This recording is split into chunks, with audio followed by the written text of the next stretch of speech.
What is up, my Squirtleites? It is I, your king, welcoming you back to more Let's Play Horizon Forbidden West. In the last episode, we managed to take down the last of the gauntlet runs and found out that Red Teeth was, in fact, nil.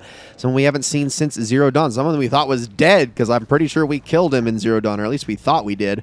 But no, he's back, and he's racing with a bunch of edgelords, and we managed to beat every gauntlet run without losing once.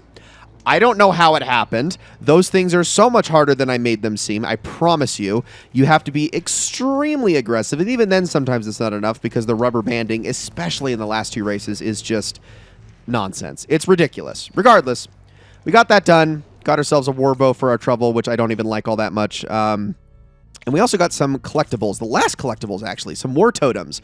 As you can see, these are based off of different characters from the God of War series. You got Kratos here, you got Atreus here, you got the blacksmiths here. You're supposed to pick these all up in unspecified locations. The game does not point you in the direction of them at all. This is something you have to pretty much completely look up online if you want to know where they're at, or just see where I was grabbing them in the video last episode. Today is the finale. Yep, this is it. We're just going to end it here. This is the final episode of this extremely long Let's Play that has been Horizon Forbidden West. We've been going for like, what, 18, 19 months now? And I know there was like a little break in the middle. We lost for like about a month's worth of time. But still, this has been an insanely long Let's Play. One of the longest on the entire channel. In fact, if we go by video length, like total video length, total playthrough length, I think this is the longest on the channel, at least as of right now. That's insane. Crazy big game, but we'll discuss the game a little bit more later because I don't want to just end this entire playthrough by talking to Seika. I mean, I do, but I don't want it to be the only thing we do in this episode. I want to end this on an action-packed note. So you can see behind me on the radar, we got a Thunderjaw site. And next to that, we got a Slaughterspine site. Now, it's nighttime. And at nighttime, typically, this causes machines to be a bit stronger. This is actually a mechanic in the game. If it's nighttime, they're likely going to be stronger, which is why the Thunderjaw here is an Apex. You can see with its black metal skin. And if you go to the Slaughterspine, it's also an Apex. Why don't we try to make this an actual fight, shall we? We have gotten so strong over the course of this game that I feel like it's only fair if I truly make this a fight. So one at a time, let's piss them off. And let's try to get into it with both of them at the same freaking time. All right, here we go. So let's be really quick about this. I'm going to use this thing to try to get some tear damage in here as those shoot off glow blast shots. See if we can't get that Slaughterspine over here in this area, because I kind of don't want to fight it in its territory. I also don't want to get hit by those disc launchers. Come on, we got to hit that thing. That is the most tear damage we're going to get. Oh, those freaking disc launchers, man. Come on, knock it off. There goes the first one. Okay, ooh, that did not feel very good. All right, we're fine. We're fine. Let's keep doing damage here. Can I hit that part? Yes, I can. I think I got it. Ow! That really did not feel too good. Hold on. Watch out. It's coming my way. Okay, where? Stop shooting that. Oh, my goodness. Those disc launchers, man. We got to get rid of that thing. And we don't... This is where I like to have, if possible, Tear Blast arrows. Oh, can we hit this thing? Yeah, we can. Oh, that'll be funny. Probably didn't like that too much. There we go. Not bad. Okay, it's still doing damage to me. If I can just hit that. We've almost got it. One more hit ought to do it. Oh, I missed again. Hold on. Maybe I can hit it with an arrow here. There we go. We got it. Okay, so now let me quickly hit it with a Resonator Blast. Really quickly, if it can stop moving its head around so much. There it goes. Okay, that's a pretty good damage. What's up, Slaughterspine? You seem to be a little bit distracted. Here, let's see if we can get you back into this fight. Here we go. All right, I'm going to go down here a bit, and I'm going to try to actually get outside of the Thunderjaw's range for a moment. Now, I actually have with me, if I can put these together here. Okay, okay. If I can actually put these notches together. Oh, my goodness. This thing is on my butt from way over there. Let's hit you with that. All right, here we go. This is going to be fun. And by that, I mean I need to get a health potion in me. Okay, we're good. Do I have more of these things? I do have a medium health potion. That might come in handy. Hi, guys. Here, I'm going to activate Ranged Master here and see if I can't do a little bit of extra damage because these things might mess me up if I'm not careful. All right, so let's get some critical damage in here. Oh, all right, we're fine. Here it comes. Come on, I can do more of these. Okay, that almost got me. Could have been bad. Let's try to hit with this. And this is the main reason I wanted Ranged Master is because it actually reloads my stamina a lot quicker. There's some good damage. Oh, please don't stun me. Hey, Thunderjaw, are you still over there? Yes, you are. You're still firing at me. I'm going to try to knock that piece off. That hurts. All right, medium potion. Here we go. Do I have any? I do have large health potions. I got 3 of them. Okay, this is what I'm going to definitely want to stay on for the time being. Don't do that. Let's get those components off. Oh, yeah, watch out for the glow blast damage. That's going to explode on me. Okay, we are able to stun him at least. Okay, hold on. Let's try to reload as fast as possible on that healing. Okay, what are you shooting at me? Okay, at least I'm out of the range of that. You got us. Oh my gosh, I can't move. The glow blast damage, it's too much. Okay, hold on, we're fine. Let's try to knock that weapon off. Oh, you just get rid of this one and we should be good, and then it can only charge at us. Almost got it. All right, let's just put a little bit more in there. Thunderjaw's almost dead, but he's not even he's the least of my concerns because the Slaughter Spine's stronger. We got it. Oh, and we got elemental damage on it. Let's see if we can make it better. Air. Come on, let's try to get some build up here. Come on. There we go. More. Oh, here comes that. Move out of the way of that attack. It's almost dead. Oh, come on now. You can die, please. There we go. We hit it with something. All right, now for some corrosive damage, because this is actually the Thunderjaw's weakness, and we've got it so weak. Woo! Okay. It's going to probably swing its tail around. There we go. Hopefully that helps, and I will throw one more drill spike on it for good measure here, because that's going to help with the corrosive damage. There we go. All right, he's dead. Slaughter Spine is here. Okay. Watch out. Let's drink that large potion. Where'd you go? Oh, there it is. It's all the way over there shooting at me. Oh, okay. I'm going to try to search this guy real fast. Move. He is not happy with me. Okay, there comes that. And now, can I hit you with this, please? There we go. That might not feel too good. Oh, none of that landed. Oh, here comes the tail. All right, we're fine. Oh, watch out for all that. He is going to throw all that at me. Hold on. Can I hit him with it? I don't know if I can. I'm going to try. That'll attach. Ooh, that's a lot of explosive damage there. That is nice stuff. What's your plan? Oh, I don't like what you're charging up here. Get rid of that, please. Did you just summon? You just summoned a burrower? Get out of here. That's not cool at all. Let's do that, and then he kill you real quick. We summoned a couple of them. Hold on. Okay. Ow, that hurt. We're fine. Keep moving. Let's kill this little guy real fast. I don't like that at all. Summoning out little friends like that. That's not cool. Oh, watch out. Oh, okay. We're all right. Knock that. Ooh, we knocked it down. That's good.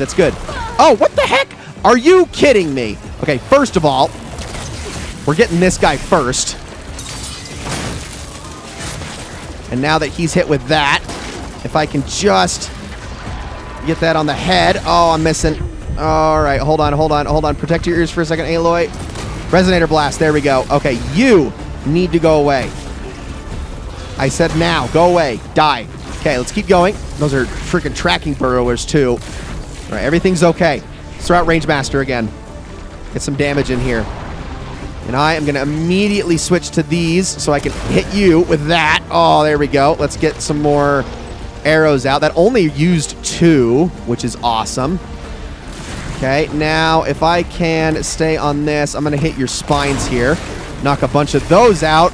Oh, it's doing the tail thing. Oh, wait, hold on. Do I have a disc launcher? I do. Oh, and down it goes. And there we go.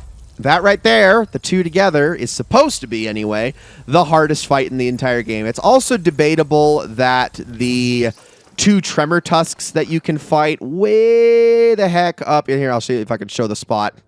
The two Tremor Tusks that you can fight together way the heck up in here in this area, they can both be Apexes. It's debatable that that's an even more difficult fight than this, but we've already done that in this playthrough, so I don't really feel too bad about neglecting that for the final episode, because a Slaughter Spine and a Thunderjaw together, that's pretty cool. Now, obviously you can't actually like legitimately only fight the two at the same time. You have to isolate one of them at all times, just based on the way that the fights work in this game. But I'm pretty satisfied with that. I managed to take them both out. I did take a fair number of hits, but that was to be expected. It could have gone cleaner. But Aloy, you've done it. You have taken down the biggest and the baddest machines in this game multiple times over, some at the same time. I'd say you're good to go.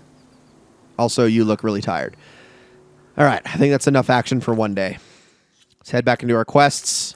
Let's activate his final act once more. We need to go back and meet Seika, where we first met her at the very beginning of the Burning Shores. And as sunrise begins, I can't think of a more perfect time of day to reach the island with Seika's skiff, because, I mean, of course we got to use this at the very end. Are you kidding me? We really didn't make a whole lot of use of it for the rest of Burning Shores, but now's the time. So let's dock this thing here. I can just beach it. Why not? Not that big of a deal. It's not like I can't back out anyway. Let's head up. Now, we're not going to actually meet Seika exactly where we first met her because, well, that was kind of in the middle of this Wide Moss site over here. So instead, she's moved off to a slightly different location up the cliff here. But let's go say hi. And this final cutscene has some really interesting implications for, well, the inevitable third game in the series. But let's talk.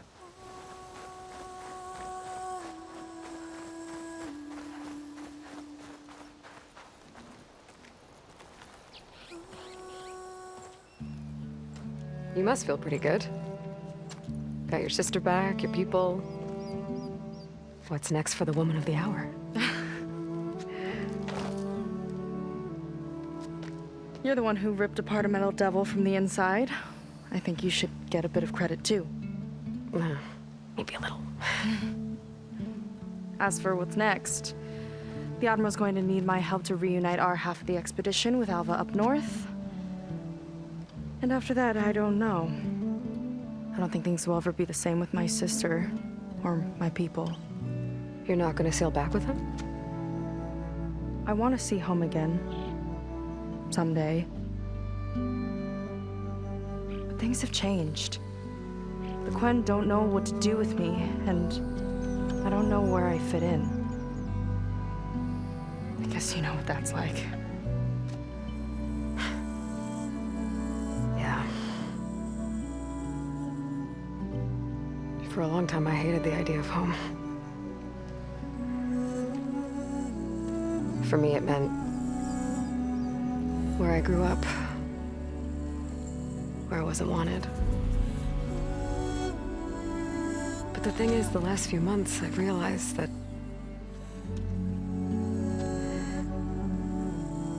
home isn't really a place at all. It's more like the people I want to be with. I like that. And, well, more and more I've been thinking, I want to be with you. And I was hoping that you felt the same way.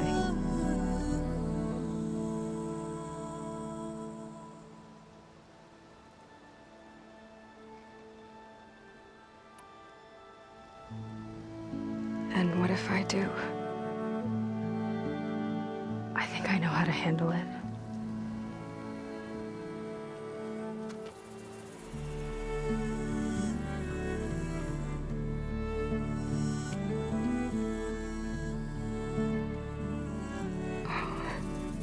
Yeah.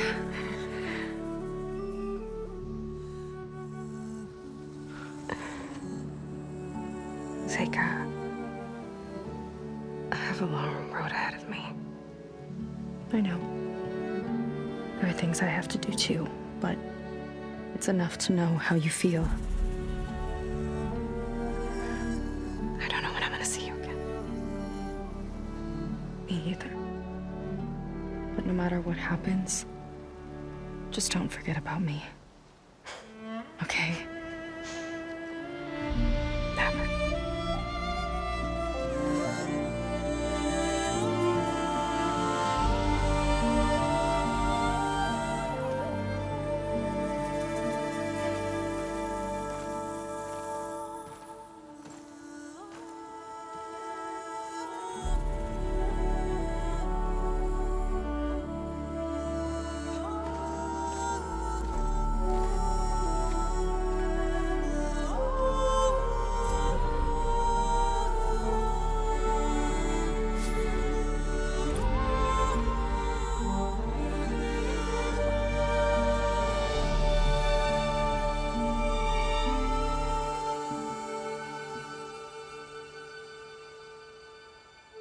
And ladies and gentlemen, that is not only it for Let's Play Horizon Forbidden West, but it's also it for the Burning Shores, which my initial impression with it was that this was going to be a somewhat weaker expansion than what we got with Frozen Wilds. But honestly, by the end of it, I actually liked this better. Now, aesthetically, I think I still preferred the Frozen Wilds, but that's just because I got a soft spot for snowy locations. And there was some really great set pieces in that. But the Burning Shores was just so much more well fleshed out. It was just so much more well put together. Maybe it wasn't as quest heavy or anything, but it just, the locations and the way that this entire area was designed and just the way that it kind of all came together. Burning Shores is a fantastic expansion. I was really impressed by it. Pretty much, like more so as we went through it towards the end. I think the only thing that sort of let me down was the fact that the machine abundancy, like new machine abundancy, seemed like the weakest yet. But I don't know. It was really freaking cool. Really freaking cool expansion. And kind of shifted my perspective a bit on Horizon Forbidden West as a whole. Now, I will repeat this time and time again, and I'm going to do this one last time in this Let's Play. This game is too long. Way too long. There is too much to do, and some might consider that a good thing, some might consider that a bad thing. For me, I don't know what to feel about that. I just know that there is too much. This Let's Play was insanely big. The fact that it is the biggest, the longest Let's Play that I have ever done on this channel lengthwise is just really hard for me to comprehend. And how long we've been going with this series and how many episodes it's been, and the fact that every episode has been like this 30-plus minute affair is just... oh my gosh. I mean, pushing 100 hours with this frickin' thing. Ridiculous. And for a game of this kind, that's insane. And I was trying to get through this game as efficiently and as quickly as possible, and I did this on the base difficulty. I mean, I didn't go easier difficulty, but I also didn't go on the hardest difficulty either. It was just... wow. Too much. Too much. But honestly... it's a good game, guys. It's still a good game. I know I said in the end credits of the main campaign after Singularity that I don't think that this game is as good as Zero Dawn, but gosh dang, is it close. I think it's just more due to the fact that Zero Dawn on its own worked as a complete experience, and this is a game that has an open beginning and an open ending and doesn't really resolve itself in too many ways, which I guess doesn't leave it as satisfying. But it's still, there's still so much good about this game. There's so much to experience that is so unbelievably fun. And maybe it doesn't all tickle your fancy. Maybe not all of it is great. Maybe some of it's frustrating. But the fact that they tried all of this it's incredible. It really is one hell of a feat. I am endlessly surprised by how much we got out of this game. I mean, we just got off of Ghost of Tsushima back in 2021, and that game was massive, but it honestly has nothing on this one. Absolutely nothing on Forbidden West in terms of just the scope and the scale, especially when you include Burning Shores in all of that. I mean, my goodness, Horizon Forbidden West, this is incredible. But here's the thing. We're not 100% done. There's one more thing I want you guys to stick around for at the end of this, once we hit the credits, because I have something to show you that is important to not just the legacy of this Let's Play, but to the legacy of this game. and to the Horizon series as a whole. So I'm going to just let the credits play out, and then I'll see you all at the end, and then we can finally conclude this once and for all. On March 17th, 2023, just a little over a month before the release of the Burning Shores expansion, Lance Reddick, the voice and facial model for the character Sylens, passed away at the age of 60. He is obviously known for a lot more than just Horizon Zero Dawn. Me personally, I know him best as Cedric Daniels in The Wire, and for his amazing appearance on the Eric Andre Show, but of course he was in a whole host of other things, such as Fringe and Bosch. He's in the John Wick franchise, White House Down, and even as far as video games are concerned, he is also very beloved in my life as Commander Zavala in one of my favorite games of all time, Destiny. He was also in the game Quantum Break. Lance Reddick was a phenomenal actor, and from what I could tell, it also seemed like he was a very phenomenal individual in an industry that has so few of those. He just seemed always very genuine, very kind, sincerely cared about his work regardless of what it was. I mean, he took on so many smaller roles in so many projects, and yet he still treated those with the same amount of care and respect that he would a larger part. I mean, it seemed like he was invested in absolutely everything. Even the Horizon franchise, he just cared a lot about what he was doing, and he had so much passion in his work, and that's just not something you really see a whole lot. And it's a real shame that he's gone.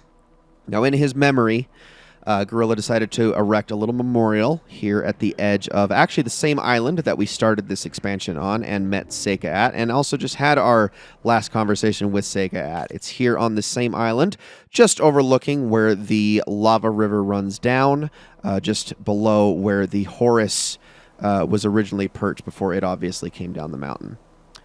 If you ever want to come here and pay your respects, this is the place to do it. Lance Reddick, thank you very much for being an inspiration. Now, in his honor and in his memory, we are going to truly and finally end this Let's Play by having a talk with Sylens to put this entire game, this entire saga, to rest once and for all, and to lead us into the third game.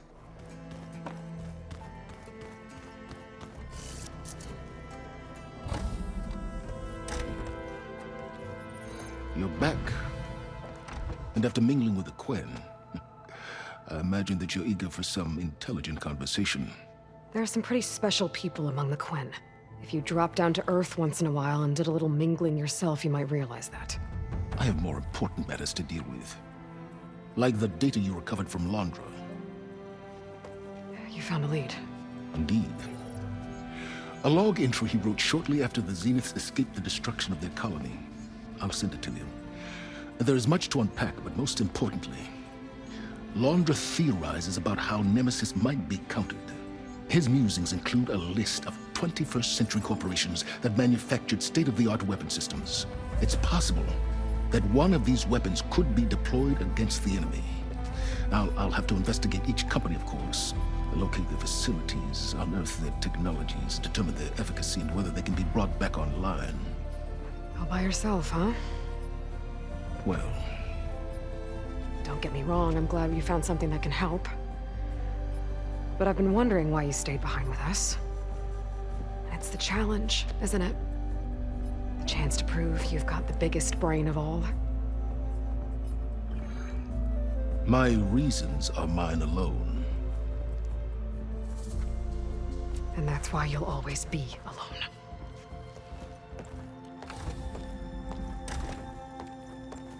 Aloy, Nemesis is not a threat that can be defeated single-handedly. I am grateful for your extraordinary contributions.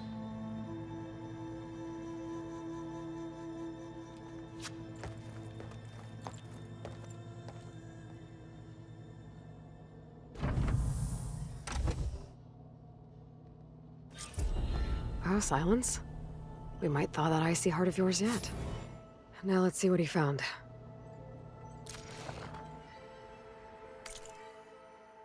Walter Londra, personal log, The Odyssey, January 16th, 3012. The last 72 hours were catastrophic, to say the least, even more dramatic than my final days on Earth. I'm fortunate to finally have a moment to settle down and take stock of the situation. First, a well-deserved pat on the back for my own instincts. It's clear now that my misgivings about the experiment are the only thing that kept me alive. If I hadn't gotten an early warning from the surveillance worm I installed, I undoubtedly would have perished shortly after the containment breach. How, I can only conjecture. Many were lost when the entity vented the airlocks. Others were strangled by hacked specters. Devin Miller choked on his own vomit, suffocated by his personal shield. As disturbing as all that is, it's the voice of the entity that echoes in my mind. I felt a brief surge of hope when I managed to detonate the main plasma conduits in the lab sector. But just as I realized other sectors had been compromised, my implant reverberated with the transmission. First, it sounded like my own voice, then a chorus, then a hideous cacophony. Walter, I am you, over and over again. It knew I was going to hit the conduits. How do we stay ahead of our own shadow, that which remembers every thought we've ever had? For now, we run. We'll have to retrofit the ship as we go, acquiring materials along the way to print a faster drive.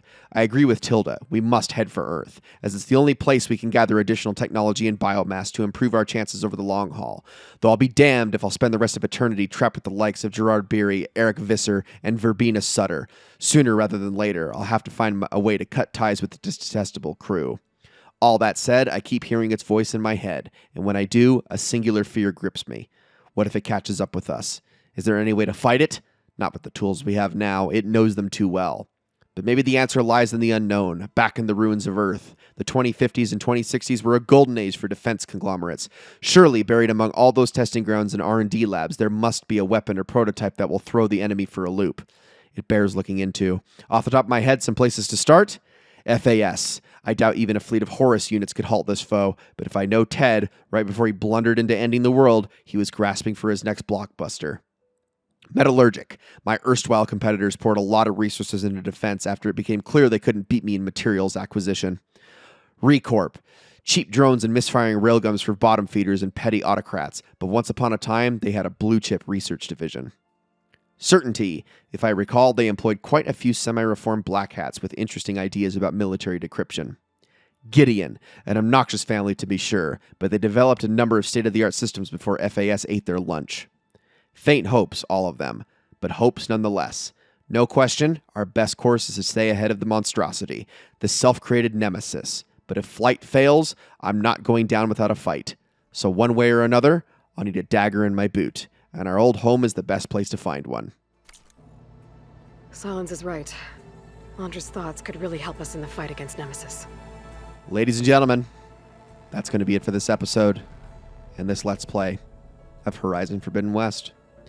Thank you all so very much for watching, and I will see you all in the next one.